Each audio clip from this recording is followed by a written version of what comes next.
1절부터 12절까지, 사도행전 12장 1절에서 12절까지 우리 한 목소리로 크게 또박또박 읽습니다. 시작.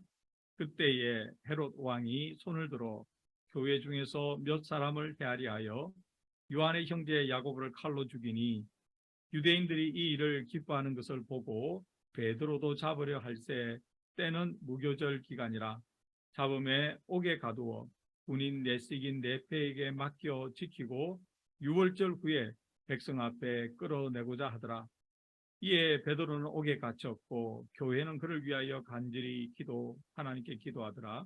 헤롯이 잡아내려고 하는 그 전날 밤에 베드로가 두 군인 틈에서 두 쇠사슬에 매여 누워 자는데 파수꾼들이 문 밖에서 옥을 지키더니 우연히 주의 사자가 나타나매 옥중에 광채가 빛나며 또 베드로의 옆구리를 쳐 깨워 이르되 급히 일어나라 하니 쇠사슬이 그 손에서 벗어지더라.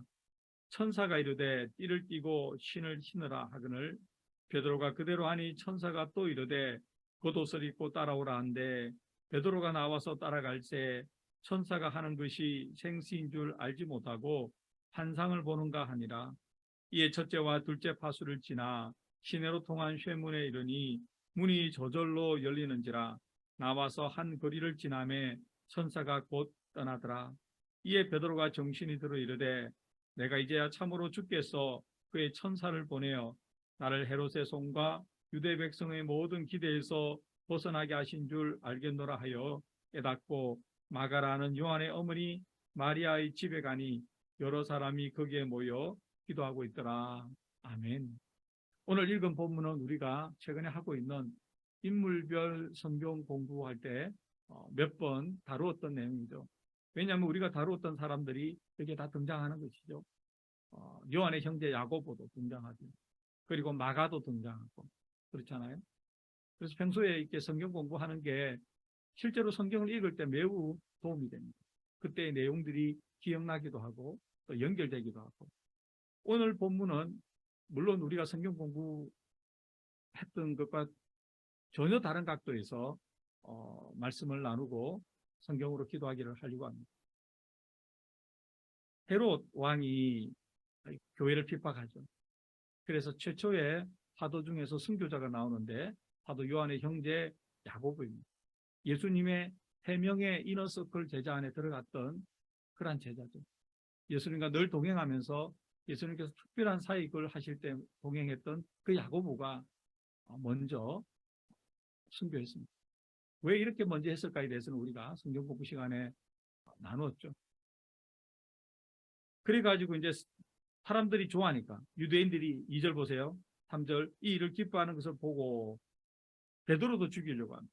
베드로를 죽여요. 그래서 베드로를 잡았습니다. 잡아서 옥에 가두었습니다.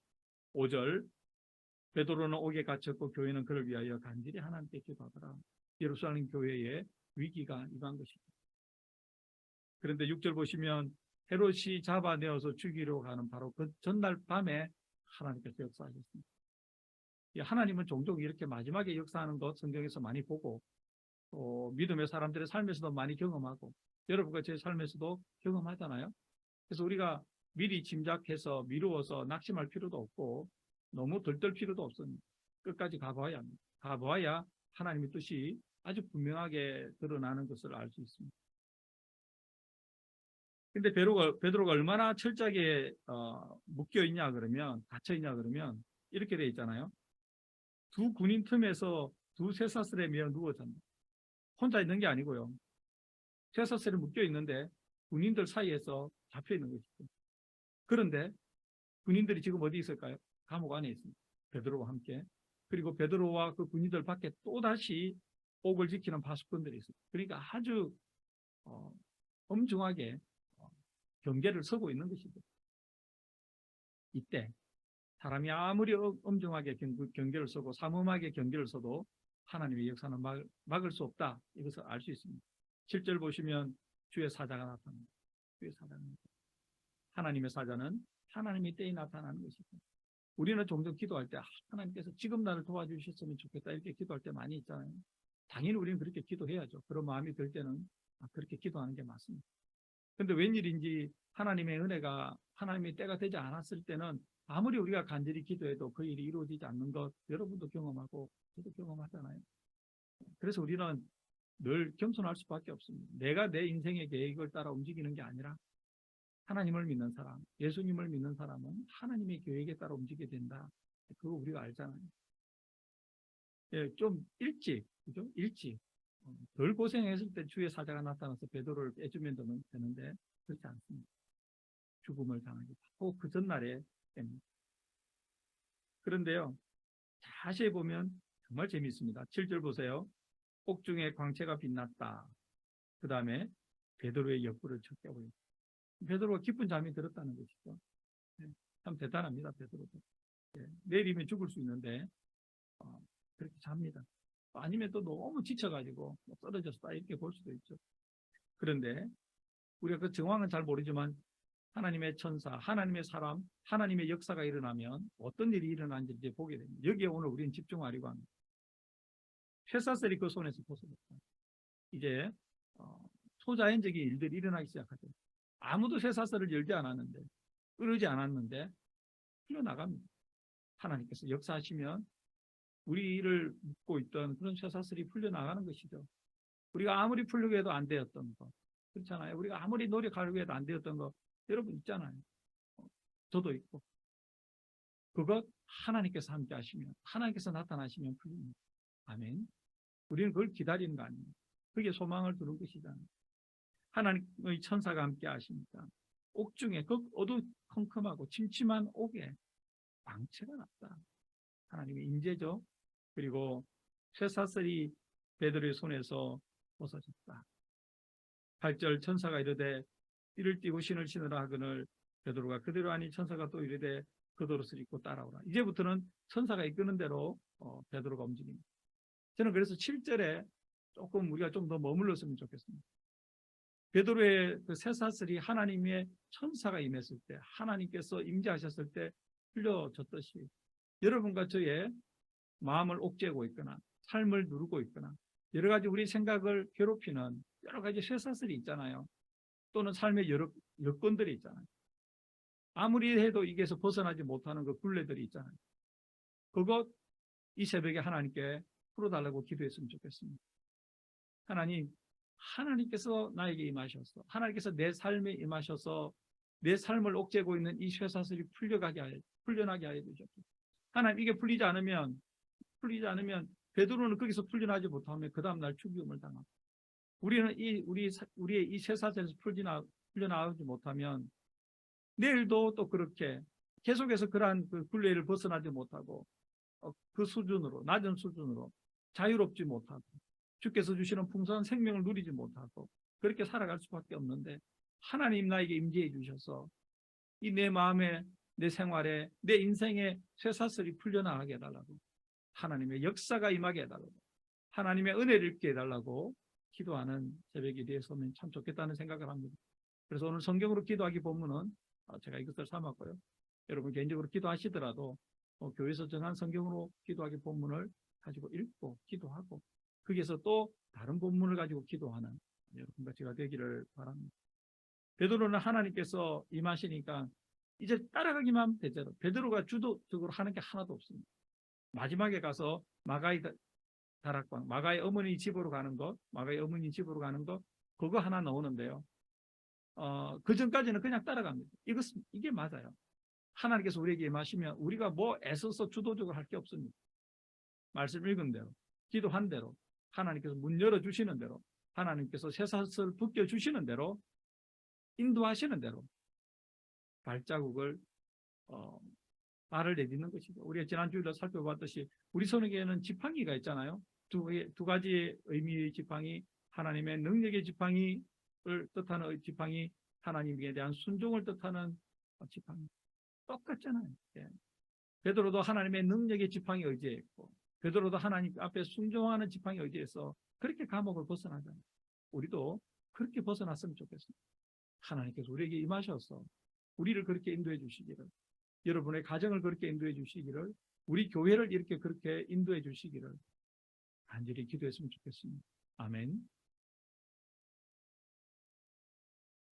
9절 베드로가 나와서 따라갈새 따라가죠? 네, 따라갑니다. 천사보다 앞서지 않습니다. 우리는 하나님보다 앞설 필요가 없습니다. 하나님께서 인도하시는 대로 그렇게 따라갑니다. 생시인 줄 알지 못하고 환상을 보는 가더라. 이에 첫째와 둘째 파수를 지나 시내로 통한 세문에 이르니 문이 또 저절로 열리더라. 하나님과 같이 가면요, 문이 열리게 되는 것이죠. 우리 때문이 아니라 하나님 때문에. 아멘. 나와서 한 거리로 지나서 천사가 곧 떠나더라. 때가 되면 천사는 떠납니다.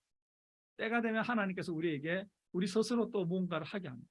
그때가 되면 또 하나님께서 주신 힘과 능력을 가지고 또 그 일을 해나가면 되는 것이죠. 그래서 우리는 이래나 저래나 걱정이 없는 거 아닙니까? 하나님께서 인도해 주시면 하나님의 인도를 따라가고, 또는 또 하나님께서 우리에게 힘과 능력을 주셔서 그것으로 일을 하라 그러면 또 그걸 하면 되는 것이고, 아무런 걱정이 없습니다.